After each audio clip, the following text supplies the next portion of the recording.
నమస్కారం దూరదర్శన్ యాదగిరి వార్తలకు స్వాగతం నేను మీ రాజ్ కుమార్ ముందుగా వార్తల్లోని ముఖ్యాంశాలు ఆపరేషన్ సింధూర్ పై జాతిని ఉద్దేశించి ప్రసంగించిన ప్రధాని మోదీ పాకిస్తాన్తో ఉగ్రవాదం పీఓకే పై మాత్రమే చర్చలుంటాయని వెల్లడి మన తల్లుల సింధూరం చెరిపేస్తే ఏం జరిగిందో ప్రపంచం చూసిందన్న మోదీ అణు బ్లాక్మెయిలింగ్ ను ఇక సహించేది లేదని హెచ్చరిక భారత్ పాకిస్తాన్ మధ్య హాట్ లైన్లో డీజీఎంఓ స్థాయి చర్చల్లో పాల్గొన్న రాజీవ్ ఘాయ్ కాసిఫ్ అబ్దుల్లా ఆపరేషన్ సింధూర్లో గగనతల రక్షణ వ్యవస్థలు శత్రు దుర్భేద్యంగా నిలిచాయన్న రక్షణ శాఖ పాక్ అత్యాధునిక క్షిపణి వ్యవస్థను సమర్థంగా తిప్పికొట్టామన్న సైనికాధికారులు వ్యవసాయ భూములు ఓపెన్ ప్లాట్స్ క్రయ విక్రయాలు పెంచేందుకు చర్యలు తీసుకోవాలన్న భట్టి విక్రమార్క గిరిజన ప్రాంతాల్లో సొసైటీల ద్వారానే ఇసుక అమ్మకాలు జరపాలని ఆదేశం త్వరలో 2000కు పైగా నర్సింగ్ స్టాఫ్ పోస్టులు భర్తీ గ్రామీణ యువతకు వైద్య రంగంలో అవకాశాలు పెంపొందించడమే లక్ష్యమన్న రాజనరసింహ సమాచార శాఖలో 4 కమిషనర్ల నియామకం శ్రీనివాసరావు అయోధ్యరెడ్డి పర్వీన్ దేశాల భూపాల్కు బాధ్యతలు ఉత్తర్వులు జారీ చేసిన సిఎస్ రామకృష్ణారావు టెస్ట్ క్రికెట్కు వేడుకోలు పలికిన విరాట్ కోహ్లీ సంతృప్తి కృతజ్ఞతతో టెస్ట్ కెరియర్ను ముగిస్తున్నానంటూ భావోద్వేగ పోస్ట్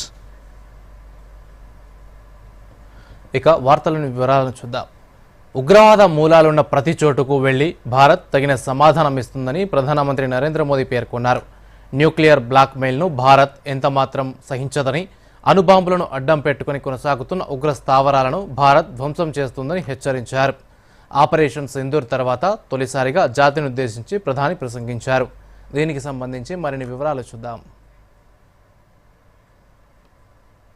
ఆపరేషన్ సింధూర్లో మన సైన్యం అసమాన శౌర్యాన్ని చూపిస్తూ లక్ష్యాలను ఛేదించాయని ప్రధానమంత్రి నరేంద్ర మోదీ పేర్కొన్నారు ఆపరేషన్ సింధూర్ తర్వాత జాతిని ఉద్దేశించి ప్రసంగించిన మోదీ అసమాన ధైర్య సాహసాలను ప్రదర్శించిన సైన్యానికి ఖచ్చితత్వంతో లక్ష్యాలను ఛేదించేలా కృషి చేసిన నిఘా సంస్థలు శాస్త్రవేత్తలకు సెల్యూట్ చేస్తున్నట్టు చెప్పారు हम सभी ने बीते दिनों में देश का सामर्थ्य और उसका संयम दोनों देखा है मैं सबसे पहले भारत की पराक्रमी सेनाओं को सशस्त्र बलों को हमारी खुफिया एजेंसियों को हमारे वैज्ञानिकों को हर भारतवासी की तरफ से सैल्यूट करता हूं పహల్గాం దాడి ఉగ్ర బీభత్సానికి క్రూరత్వానికి ప్రతీకగా నిలిచిందని దేశంలోని సౌభ్రాతృత్వాన్ని విడగొట్టడానికి కుట్ర పన్నారన్న ప్రధాని అమాయక పౌరులను వారి కుటుంబం ముందే హతమార్చడం వ్యక్తిగతంగా ఎంతో బాధను కలిగించిందన్నారు మన ఆడబిడ్డల నుదుటి సింధూరాన్ని చెరిపేస్తే సమాధానం ఎలా ఉంటుందో ప్రతి ఉగ్రవాది ఉగ్ర సంస్థ తెలుసుకున్నాయన్నారు భారత సైన్యం పాకిస్తాన్లోని ఉగ్రవాద స్థావరాలపై వారి శిక్షణా కేంద్రాలపై ఖచ్చితమైన దాడి చేసిందని భారత్ ఇంత పెద్ద నిర్ణయం తీసుకుంటుందని కలలో కూడా ఊహించి ఉండకపోవచ్చన్నారు భారత్ చేసిన ఉగ్ర దాడిలో ఉగ్రవాదుల భవనాలే కాదు వారి ధైర్యం కూడా ధ్వంసమైందన్నారు ఉగ్రవాదానికి వ్యతిరేకంగా భారత్ చేస్తున్న పోరులో పాకిస్తాన్ ఉగ్రవాదుల తరపున నిలిచి భారత్పై దాడి చేసిందన్నారు పాక్ దాడులను భారత సైన్యం సమర్థవంతంగా తిప్పికొట్టిందని మోదీ పేర్కొన్నారు భారత్ చేసిన ప్రతిదాడి తర్వాత ఉద్రిక్తతలు తగ్గించాలని పాకిస్తాన్ ప్రపంచ దేశాలకు వినతులు చేసిందని భవిష్యత్తులో తమ దేశం నుంచి ఉగ్రవాద చర్యలు జరగవని సైనిక దుస్సాహసం జరగదని హామీ ఇచ్చిందన్నారు भारत की सेनाओं ने पाकिस्तान में आतंक के ठिकानों पर उनके ट्रेनिंग सेंटर्स पर सटीक प्रहार किया आतंकियों ने सपने में भी नहीं सोचा था कि भारत इतना बड़ा फैसला ले सकता है लेकिन जब देश एकजुट होता है नेशन फर्स्ट की भावना से भरा होता है राष्ट्र सर्वोपरि होता है तो फौलादी फैसले लिए जाते हैं परिणाम लाकर दिखाए जाते हैं ఆపరేషన్ సింధూర్ ఉగ్రవాద వ్యతిరేక పోరాటంలో కొత్త అధ్యాయాన్ని సృష్టించిందన్న మోదీ ఇకపై ఉగ్రమూలాలు ఎక్కడ ఉన్నా అక్కడికి వెళ్లి కఠిన చర్యలు తీసుకుంటామన్నారు. అణుబాంబులను అడ్డం పెట్టుకుని కొనసాగుతున్న ఉగ్ర స్థావరాలపై భారత్ విరుచుకుపడడం ఖాయమన్నారు. ఉగ్రవాదాన్ని పెంచి పోషిస్తున్న ప్రభుత్వాన్ని, ఉగ్రవాద దుష్ట నాయకత్వాన్ని భారత్ వేర్వేరుగా చూడదని పాకిస్తాన్ను హెచ్చరించారు. पहला, भारत पर आतंकी हमला हुआ तो मुंह तोड़ जवाब दिया जाएगा. हम अपने तरीके से अपनी शर्तों पर जवाब देकर रहेंगे. हर उस जगह जाकर कठोर कार्रवाई करेंगे जहां से आतंकी जड़ें निकलती हैं. दूसरा, कोई भी ब्लैकमेल भारत नहीं सहेगा. Bureau report, Doordarshan News. కాల్పుల నిలిపివేతను కొనసాగించాలని భారత్ పాకిస్తాన్ డీజీఎంఓల హాట్లైన్లో చర్చించారని సమాచారం. ఇవాళ సాయంత్రం 5 గంటలకు భారత్ పాకిస్తాన్ డీజీఎంఓల హాట్లైన్ ద్వారా జరిగిన చర్చల్లో ఇరుపక్షాలు ఒక తూటాను కూడా పీల్చవద్దని, ఇరువైపుల నుంచి ఎలాంటి కవ్వింపు చర్యలు ఉండకూడదని, ఇదే నిబద్ధతను కొనసాగించేలా చర్చలు జరిపినట్టు తెలుస్తోంది. సరిహద్దుల్లో ఉన్న బలగాల సంఖ్యను తగ్గించేందుకు ఇరుపక్షాలు తక్షణమే చర్యలు తీసుకునే దిశగా అంగీకరించాయి.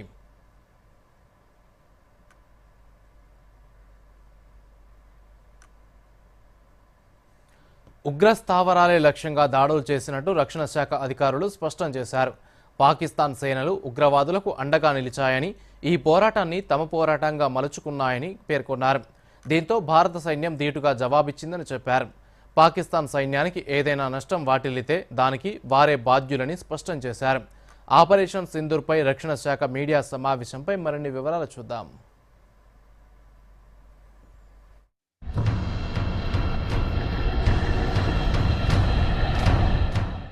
ఆపరేషన్ సింధూర్లో భాగంగా ఈ నెల 7న ఉగ్రస్థావరాలని లక్ష్యంగా చేసుకుని దాడులు జరిపామని రక్షణ శాఖ అధికారులు స్పష్టం చేశారు.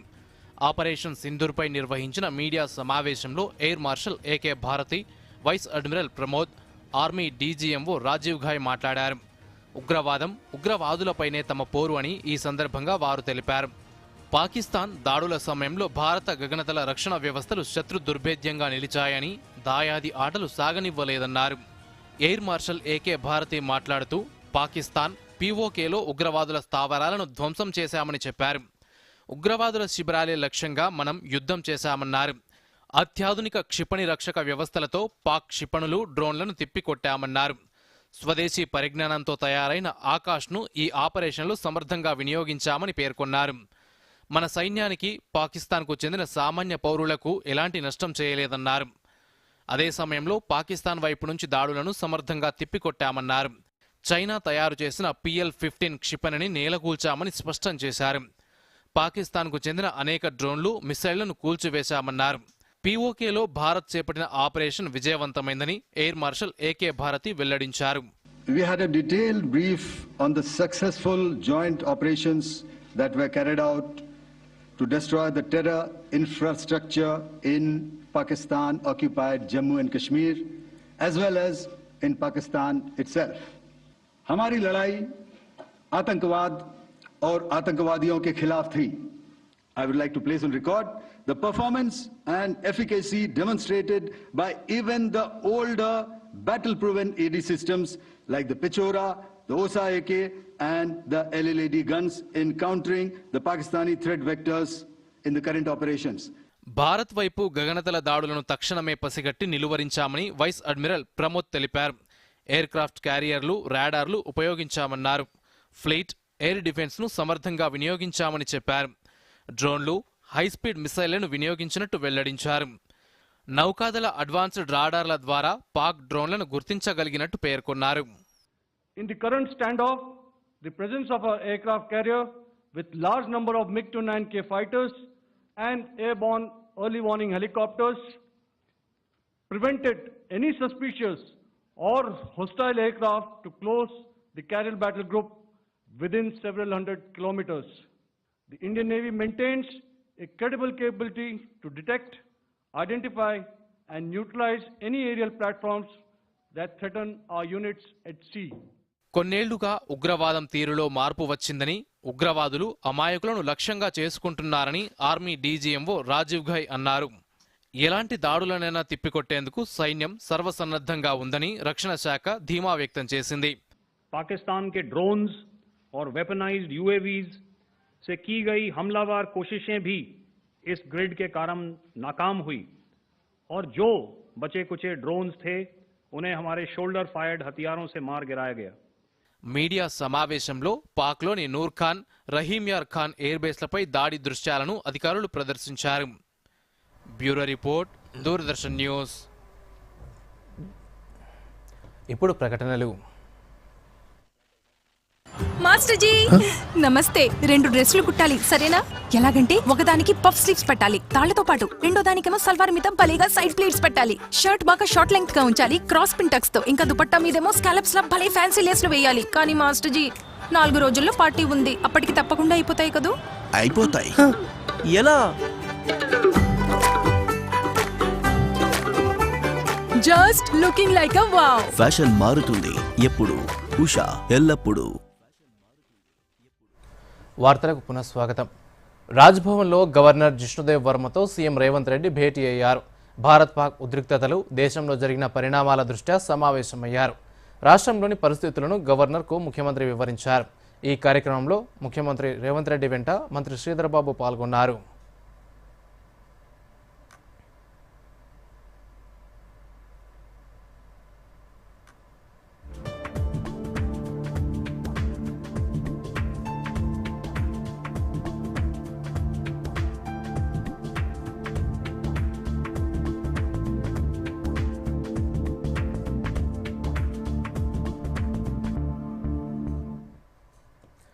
సాఫ్ట్వేర్, లైఫ్ సైన్సెస్ రంగాల్లో హైదరాబాద్ జీసీసీ హబ్గా మారిందని సీఎం రేవంత్ రెడ్డి అన్నారు. హైదరాబాద్లోని నానక్రామ్గూడలో సొనాటా సాఫ్ట్వేర్ సంస్థను ఆయన ప్రారంభించి మాట్లాడారు. ఏఐ రెడీ డేటా సెంటర్లు, తయారీ రంగాలకు హైదరాబాద్ కేంద్రంగా మారిందన్నారు. కొత్తగా 3 లక్షల కోట్ల పెట్టుబడులు, 1 లక్షకు పైగా ఉద్యోగాలు సృష్టించినట్టు చెప్పారు. మరిన్ని ప్రపంచ స్థాయి కార్యక్రమాలను నిర్వహించాలని ప్రభుత్వం యోచిస్తోందని పేర్కొన్నారు. రాష్ట్రంలో అభివృద్ధి, పెట్టుబడులు, ఉద్యోగాల కల్పన, సంక్షేమం సమతుల్యంగా సాగుతున్నాయని వివరించారు. $1 ట్రిలియన్ ఆర్థిక వ్యవస్థగా ఎదగడంలో అందరి సహకారం కోరుతున్నట్టు తెలిపారు.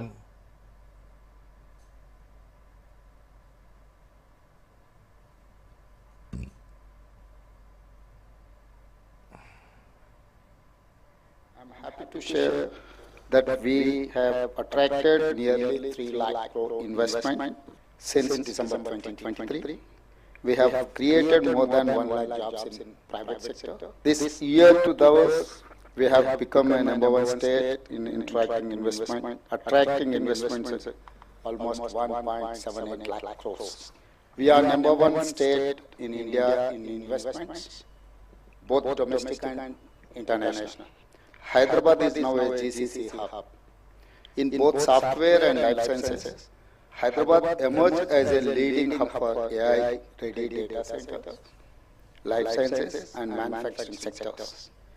IT giants like Microsoft, Cognizant, HCL Tech, Infosys and Wipro have all opened new campuses.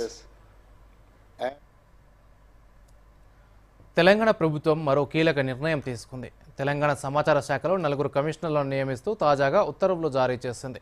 గత 2.5 ఏళ్లుగా ఖాళీగా ఉన్న ఈ పదవుల్లో పివి శ్రీనివాసరావు, బోరెడ్డి అయోధ్యరెడ్డి, మహసిన్ పర్వీన్, దేశాల భూపాలను కమిషనర్లుగా నియమిస్తూ రాష్ట్ర సీఎస్ రామకృష్ణారావు ఆదేశాలు జారీ చేశారు. బాధ్యతలు స్వీకరించిన నాటి నుంచి వీరంతా 3 ఏళ్లు పదవిలో కొనసాగుతారు. కాగా ఇదివరకే జి చంద్రశేఖర్ రెడ్డిని సమాచార శాఖ ప్రధాన కమిషనర్గా రాష్ట్ర ప్రభుత్వం నియమించింది.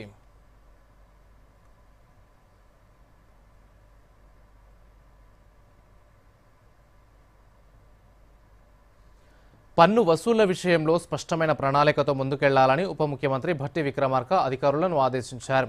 గత సంవత్సరంతో పోలిస్తే కమర్షియల్ ట్యాక్స్ శాఖలో మొత్తంగా 6% ప్రగతి కనిపించిందని, ఇది మంచి పరిణామమన్నారు. డాక్టర్ బిఆర్ అంబేద్కర్ సచివాలయంలో డిప్యూటీ సీఎం భట్టి విక్రమార్క అధ్యక్షతన resource mobilisation cabinet sub committee సమావేశం జరిగింది. ఈ సందర్భంగా భట్టి మాట్లాడుతూ ఎక్సైజ్ శాఖ ద్వారా ఆదాయం పెంచుకునే క్రమంలో ఎక్కడైనా సమస్యలుంటే వాటిని గుర్తించి వెంటనే పరిష్కరించాలన్నారు. అపార్ట్మెంట్లు, ఫ్లాట్స్ విక్రయాల్లో మంచి ప్రగతి కనిపిస్తున్నప్పటికీ వ్యవసాయ భూములు, ఓపెన్ ప్లాట్స్ విక్రయాల్లో ఆశించినంత వేగం కనిపించడం లేదని అన్నారు. అందుకు గల కారణాలను విశ్లేషించి తగిన చర్యలు తీసుకోవాలని అధికారులను ఆదేశించారు. గిరిజన ప్రాంతాల్లో ఉన్న సొసైటీల ద్వారా ఇసుక అమ్మకాలు జరపాలని, నిజమైన వారిని గుర్తించి ట్రైబల్ సొసైటీలో సభ్యులుగా చేర్చాలని సూచించారు.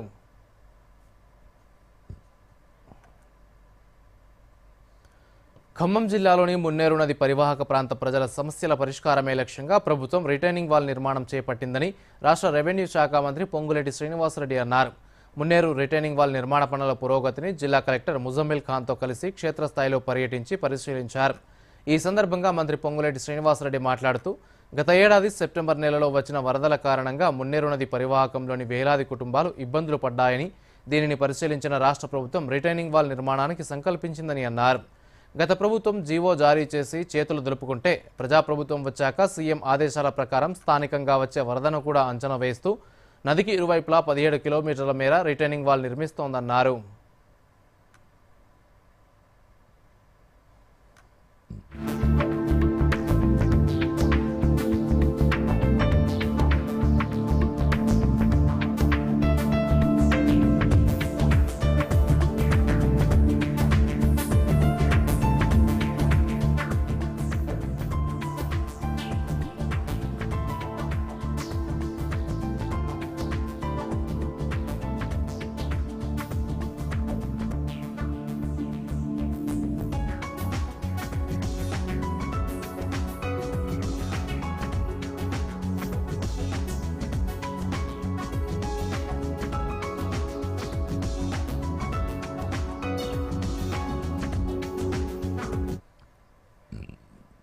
సుమారు 16-17 కిలోమీటర్ల బోత్ సైడ్స్ లెంత్ ఉన్న ఈ రిటైనింగ్ వాల్ ఇప్పటికి సుమారు 8.5-9 కిలోమీటర్లు ట్యాకిల్ చేసి వివిధ దశల్లో ఉంది.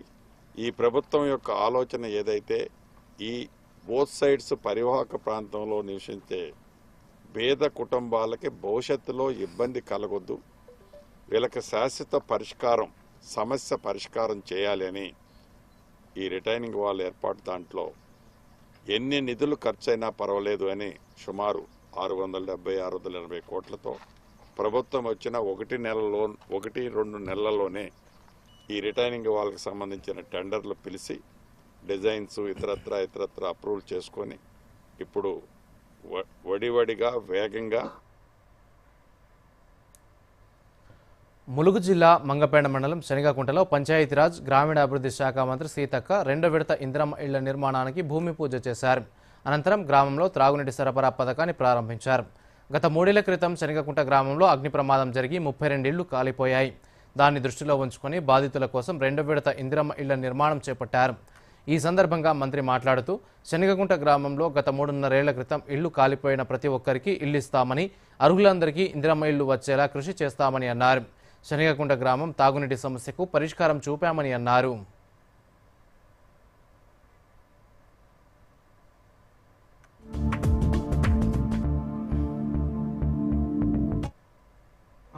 ఆ రోజు ఈ ఊరందరూ ఇల్లులన్నీ గాలి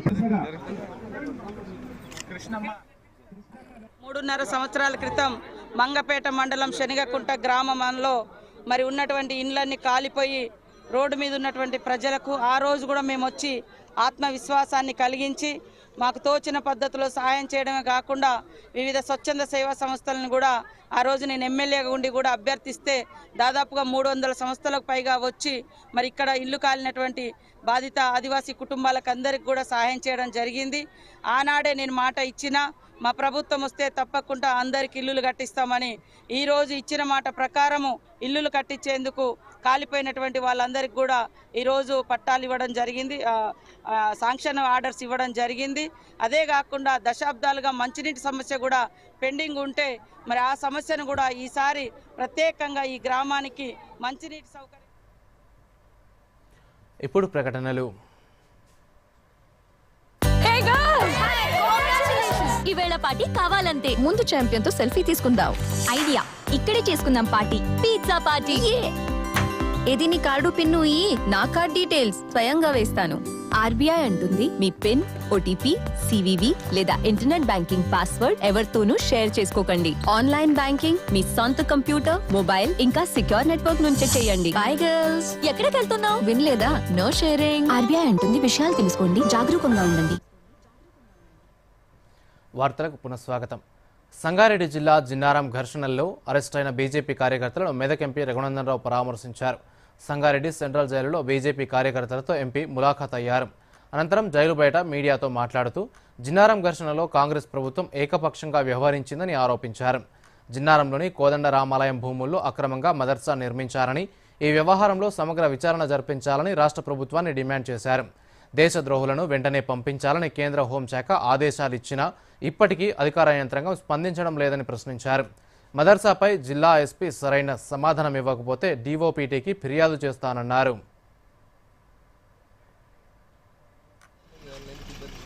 జిన్నారం పోలీస్ స్టేషన్ పరిధిలో జరిగినటువంటి 4 కేసుల రిజిస్ట్రేషన్ విషయం లోపల 3 కేసులలో ఇప్పటికే ముద్దాయిలుగా ఆరోపించబడినటువంటి వ్యక్తులకి సంగారెడ్డి జిల్లా కోర్టు లోపల బెయిల్ లభించింది. ఇంకొక కేసులో ఈరోజు ఆర్గ్యుమెంట్స్ వినబోతున్నారు. ఈ కేసుకు సంబంధించి నేను డే 1 నుంచి ఒక డిమాండ్ చేస్తూ వస్తున్న జిల్లా పోలీస్ యంత్రాంగం. మేము అడిగిన ఏ ప్రశ్నకు కూడా ఈ రోజు వరకు జిల్లా పోలీస్ కార్యాలయం నుంచి రిప్లై రాలేదు. మీరు దీనికి సంబంధించినటువంటి రిపోర్ట్ని ఇవ్వకపోతే జైలు నుంచి హిందూ బంధువులు రిలీజ్ అయిన తర్వాత నేరుగా మళ్ళీ వచ్చేది మేము మీ పోలీస్ స్టేషన్ ముందుకే తప్ప ఇంకొక దగ్గర కాదు. కాబట్టి జిల్లా ఎస్పీ గారు, జిల్లా కలెక్టర్ గారు ఆ మదర్సా ఎక్కడిది, ఎవరి పేరు మీద కొన్నారు, ఎవరు ఓపెన్ చేసిరు మదర్సాని, మదర్సాలో ఉంటున్నటువంటి పిల్లలు ఏ దేశస్తులు, మదర్సాలో చదువు చెప్తున్న వాళ్ళు ఏ దేశస్తులు, దీనికి సంబంధించి మీరు అధికారికమైనటువంటి వివరాలని ఒక పార్లమెంట్ సభ్యుడిగా నాకు ఇవ్వకపోతే ఖచ్చితంగా మేము ఇది అప్రోప్రియేట్ చర్యకి నేను భారత ప్రభుత్వానికి రికమెండ్ చేస్తాను, డిఓపీటీకి రికమెండ్ చేస్తాను. నల్గొండ జిల్లాలోని నాగార్జున సాగర్ బుద్ధవనాన్ని మిస్ వరల్డ్ 2025 పోటీదారులు సందర్శించారు. బుద్ధవనం ప్రాముఖ్యత తెలిసేలా పర్యాటక శాఖ నిర్వహించిన ఈ కార్యక్రమంలో ఆసియాలోని 30 దేశాలకు చెందిన ప్రపంచ సుందరీమణి పోటీదారులు పాల్గొన్నారు. తెలంగాణ సంస్కృతి సంప్రదాయాలతో, లంబాడాల ఆటపాటలతో ప్రపంచ సుందరి పోటీదారులకు ఆహ్వానం పలికారు. ఈ సందర్భంగా జాతకవనం సందర్శన సందర్భంగా బుద్ధ చరితంపై 18 మంది కళాకారులు ఇచ్చే ప్రదర్శనను అందగత్తెలు తిలకించారు.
గత ఏడాది 6,956 నర్సింగ్ ఆఫీసర్ పోస్టులను భర్తీ చేశామని, మరో 2,322 పోస్టుల భర్తీ ప్రక్రియ కొనసాగుతోందని ఆరోగ్య శాఖ మంత్రి దామోదర రాజనరసింహ తెలిపారు. వికారాబాద్ పర్యటనలో భాగంగా మంత్రి ఈ మేరకు ప్రకటన చేశారు. పరిగిలో 27 కోట్లతో 100 పడకల ఏరియా ఆసుపత్రి భవన నిర్మాణానికి శంకుస్థాపన చేశారు. వికారాబాద్ పట్టణ కేంద్రంలో 30 కోట్ల నిధులతో నిర్మించిన 300 పడకల ప్రభుత్వాసుపత్రిని దామోదర రాజనరసింహ ప్రారంభించారు. ఈ సందర్భంగా అంతర్జాతీయ నర్సుల దినోత్సవాన్ని పురస్కరించుకుని నర్సింగ్ ఆఫీసర్ల కొలువుల కోసం సిద్ధమవుతున్న వారికి మంత్రి ఈ శుభవార్త చెప్పారు. కోట్లాది మంది రోగుల ప్రాణాలు కాపాడటంలో కుటుంబ సభ్యుల కంటే ఎక్కువ సేవలు అందిస్తారంటూ వైద్య రంగంలో నర్సుల పాత్రను ప్రశంసించారు. ప్రభుత్వ వైద్య రంగంలో నర్సింగ్ వ్యవస్థను బలోపేతం చేసేందుకు అన్ని రకాల చర్యలు తీసుకుంటున్నామని తెలిపారు. తాము అధికారంలోకి వచ్చిన 2 ఏళ్లలోనే 9,000కు పైగా పోస్టులను భర్తీ చేసి ఎంతో కాలంగా ఎదురు చూస్తున్న నర్సులకు ఉద్యోగ అవకాశాలు కల్పించామని పేర్కొన్నారు. దేశ విదేశాల్లో నర్సింగ్కు ఉన్న డిమాండ్ను దృష్టిలో పెట్టుకుని రాష్ట్రంలో 16 ప్రభుత్వ నర్సింగ్ కాలేజీలను ఇక్కడి యువతకు అందుబాటులోకి తీసుకొచ్చామన్నారు. గ్రామీణ యువతులను నర్సులుగా తీర్చిదిద్ది దేశ విదేశాల్లో వారికి ఉద్యోగ అవకాశాలు కల్పించే చర్యలు తీసుకుంటున్నామని మంత్రి దామోదర రాజనరసింహ తెలిపారు. హెల్త్ డిపార్ట్మెంట్కి సంబంధించి, హెల్త్ ఎడ్యుకేషన్కి సంబంధించి, ఇన్ఫ్రాస్ట్రక్చర్కి సంబంధించి ఈరోజు పరిగిలో హాస్పిటల్ తర్వాత ఫౌండేషను, ఇక్కడ ఇనాగ్రేషను, వికారాబాద్లో తర్వాత రివ్యూ చేయబోతున్నాం. ఈ 3 అంశాలు, ఒకటి ప్రైమరీ హెల్త్, ఒకటి సెకండరీ హెల్త్, ఆ తర్వాత మెడికల్ ఎడ్యుకేషన్. వైద్య రంగంలో నర్సు వృత్తికి గౌరవాన్ని, హుందాతనాన్ని తీసుకొచ్చిన ఫ్లోరెన్స్ నైటింగేల్ పుట్టినరోజు సందర్భంగా ప్రతి ఏడాది మే 12న అంతర్జాతీయ నర్సుల దినోత్సవంగా జరుపుకుంటారు. ఈ సందర్భంగా భద్రాద్రి జిల్లా భద్రాచలం ప్రభుత్వ ఏరియా ఆసుపత్రిలో వైద్య సేవలు అందిస్తున్న నర్సులు దూరదర్శన్తో తమ అనుభవాలను పంచుకున్నారు. అనారోగ్యంతో వచ్చిన వారికి వైద్య సేవలు అందించి తిరిగి ఆరోగ్యంగా పంపించడం ఆనందంగా ఉంటుందని చెప్పారు. ఆసుపత్రిలో చికిత్స పొందుతున్న ఓ చిన్నారి తల్లి రమణ మాట్లాడుతూ తన పాప వైద్యం కోసం ఆసుపత్రిలో చేర్పించామని, నర్సులు ఎప్పటికప్పుడు పాప ఆరోగ్యాన్ని పర్యవేక్షిస్తూ సేవలు అందిస్తున్నారని తెలిపారు.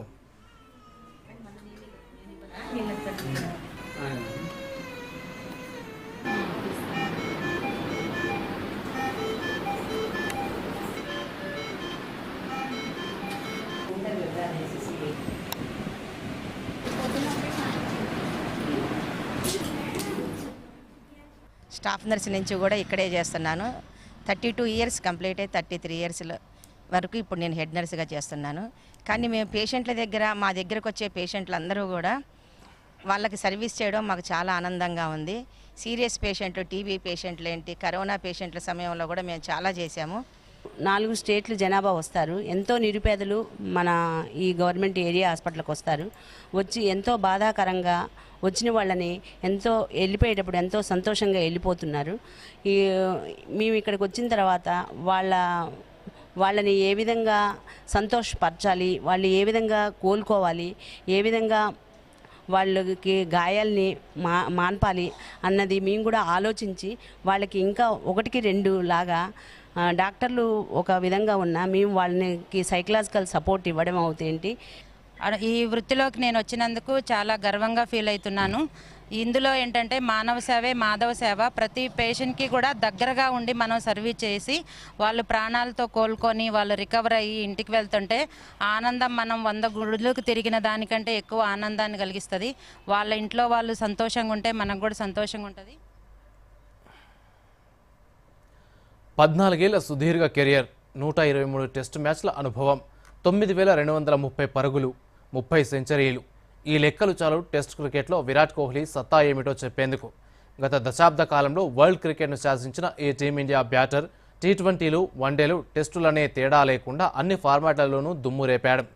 ఇప్పటికే పొట్టి ఫార్మాట్కు గుడ్ బై చెప్పిన కింగ్ కోహ్లీ తాజాగా టెస్టుల నుంచి రిటైర్ అయ్యాడు. టెస్ట్ క్రికెట్లో విరాట్ ప్రస్థానంపై దూరదర్శన్ యాదగిరి ప్రత్యేక కథనం.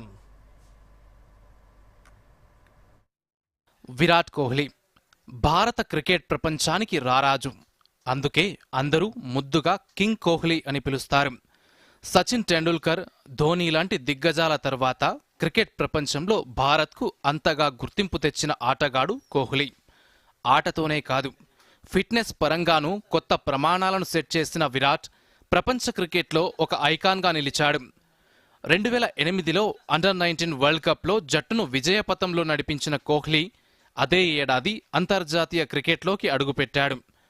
అప్పటి నుంచి అతని ప్రస్థానం అద్వితీయంగా సాగింది. వన్డే క్రికెట్లో కోహ్లీ 295 మ్యాచ్లలో 13,906 పరుగులు సాధించాడు. 50 సెంచరీలు, 72 హాఫ్ సెంచరీలతో రికార్డుల రారాజుగా నిలిచాడు. సచిన్ టెండూల్కర్ 100 అంతర్జాతీయ సెంచరీలు చేయగా కోహ్లీ ఇప్పటి వరకు 80 సెంచరీలు నమోదు చేశాడు. టెస్ట్ క్రికెట్లో 123 మ్యాచ్లలో 9,230 పరుగులు, 30 సెంచరీలు, 31 హాఫ్ సెంచరీలతో భారత బ్యాటింగ్ లైనప్కు వెన్నెముకగా నిలిచాడు. టీ20లలో 123 మ్యాచ్లలో 4,188 పరుగులతో అతను పొట్టి ఫార్మాట్లోనూ కోహ్లీ సత్తా చాటాడు. కోహ్లీ ప్రత్యేకత అతని బ్యాటింగ్లోనే కాదు, నాయకత్వంలో కూడా ఉంది. 2014 నుంచి 2022 వరకు భారత టెస్టు జట్టుకు కెప్టెన్గా 68 మ్యాచ్లకు నాయకత్వం వహించి 40 మ్యాచుల్లో విజయం సాధించాడు. వన్డేల్లో 95 మ్యాచుల్లో 65 విజయాలతో భారత్ను అగ్రస్థానంలో నిలిపాడు. అతని సారథ్యంలో భారత్ 2017 ఛాంపియన్స్ ట్రోఫీ ఫైనల్కు చేరింది. 2018లో ఆస్ట్రేలియా గడ్డపై టెస్టు సిరీస్ గెలిచి చరిత్ర సృష్టించింది. 2024 టీ20 వరల్డ్ కప్ విజయంలో కోహ్లీ కీలక పాత్ర పోషించాడు. ఆ తర్వాత టీ20 క్రికెట్ నుంచి రిటైర్ అయ్యాడు. భారత క్రికెట్లో కోహ్లీకి ఛేదనలో మునగాడిగా పేరుంది. ప్రత్యర్థి విసిరిన లక్ష్యాన్ని అందుకోవడంలో కోహ్లీ వ్యూహాలు అమోఘం. భారీ షాట్లకు వెళ్లి అవుటవ్వకుండా సింగిల్స్, డబుల్స్తో లక్ష్యం వైపు సాగడం కోహ్లీ ప్రత్యేకత. కోహ్లీకి తోడుగా మైదానంలో ఉంటే పరిగెత్తలేక అవస్థలు పడాల్సిందే. కొండంత లక్ష్యం అసలు ఎప్పుడు కరిగిపోయిందో కూడా ప్రత్యర్థికి తెలియకుండా జట్టును గెలిపించడం కోహ్లీ స్పెషాలిటీ. అందుకే విరాట్కు ప్రపంచ క్రికెట్లో ఛేదనలో మునగాడంటారు. ఇక అభిమానుల పరంగా కోహ్లీకి ప్రత్యేక ఫ్యాన్ ఫాలోయింగ్ ఉంది. తనదైన ఆటతో మైదానంలో అభిమానులను అలరించే హావభావాలతో కోట్లాది మంది అభిమానులను సొంతం చేసుకున్నాడు. ఫిట్నెస్, బ్యాటింగ్, ఆటపై పట్టు తదితర సద్గుణాలతో ఆధునిక క్రికెట్కు కోహ్లీ కొత్త నిర్వచనమిచ్చాడు. 2025 జనవరి 3న ఆస్ట్రేలియాతో చివరి టెస్ట్ ఆడిన కోహ్లీ 9,230 పరుగులతో 10,000 పరుగుల మైలురాయికి కొద్ది దూరంలో నిలిచాడు. ఇన్స్టాగ్రామ్లో భావోద్వేగ పోస్ట్లో కోహ్లీ తన టెస్టు ప్రయాణాన్ని గుర్తు చేసుకున్నాడు. 14 ఏళ్ల క్రితం తొలిసారి టెస్ట్ జెర్సీ ధరించినప్పటి నుంచి ఈ ఫార్మాట్ తనను పరీక్షించి తీర్చిదిద్దినట్టు పేర్కొన్నాడు. తెల్ల జెర్సీలో ఆడటం తనకు ప్రత్యేకమని, సుదీర్ఘ రోజులు, చిన్న చిన్న క్షణాలు తనతో ఎప్పటికీ ఉంటాయన్నారు. ఈ ఫార్మాట్ను వదిలిపెట్టడం సులభం కాదని, కానీ తన నిర్ణయం సరైందని భావిస్తున్నట్టు తెలిపాడు. సంతృప్తి, కృతజ్ఞతతో టెస్టు కెరియర్ను ముగిస్తున్నానని, ఈ ప్రయాణం తన ముఖంలో చిరస్థాయిగా చిరునవ్వు మిగిల్చిందని కోహ్లీ పేర్కొన్నాడు. కోహ్లీ కెరియర్ ఒక ఆటగాడి పట్టుదల, క్రమశిక్షణ, అంకిత భావానికి నిదర్శనం. ఢిల్లీ నుంచి ప్రపంచ క్రికెట్లో ఒక శక్తిగా ఎదిగిన అతను కోట్లాది మంది అభిమానులకు స్ఫూర్తిగా నిలిచాడు. భారత క్రికెట్లో సచిన్ ఒక యుగాన్ని సృష్టించగా కోహ్లీ ఆ యుగాన్ని ముందుకు తీసుకెళ్లి ఆధునిక క్రికెట్కు కొత్త రూపమిచ్చాడు. కింగ్ రికార్డులు, ఆట తీరు భవిష్యత్తులో క్రికెట్ను కెరియర్గా మలుచుకోవాలనే ప్రతి ఒక్కరికి స్ఫూర్తిగా నిలుస్తాయి. టెస్ట్ క్రికెట్కు వేడుకోలు చెప్పినా అతని ఆట, నాయకత్వం అభిమానుల గుండెల్లో చిరస్థాయిగా నిలిచిపోతాయి. Bureau report, Doordarshan News. ఇక వార్తలు ముగించే ముందు ముఖ్యాంశాలు మరోసారి.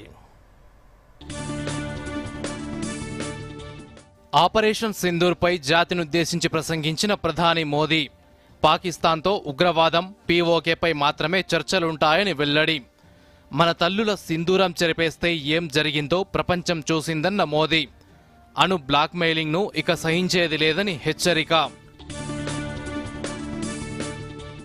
భారత్, పాకిస్తాన్ మధ్య హాట్లైన్లో డీజీఎంఓ స్థాయి చర్చలు. చర్చల్లో పాల్గొన్న రాజీవ్ ఘాయ్, కాసిఫ్ అబ్దుల్లా. ఆపరేషన్ సింధూర్లో గగనతల రక్షణ వ్యవస్థలు శత్రు దుర్భేద్యంగా నిలిచాయన్న రక్షణ శాఖ. పాక్ అత్యాధునిక క్షిపణి వ్యవస్థను సమర్థంగా తిప్పికొట్టామన్న సైనికాధికారులు.